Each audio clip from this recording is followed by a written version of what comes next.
สวัสดีครับวันนี้เราจะมารีวิวกิจกรรมใหม่ผู้พิทักษ์เนาะกิจกรรมมา3 วันตึง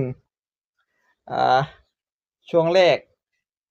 มาคิโตโกท้าสู้ฟรี3 ครั้งต่อวันการเอาชนะศัตรูระดับง่ายออกจากขึ้นไประดับ3 ถึง 5เป็น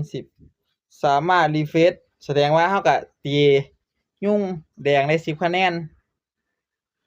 ก็สิรีเฟรชใหม่ก็ท่านถาได้ก็ตีก็เลือกตีแต่ยุ่งแดงแล้วก็รีเฟรชใหม่ก็ได้นี่รีเฟรชก็คือรีใหม่อันนี้เสีย50 เพชรซึ่งของนี่หยังของ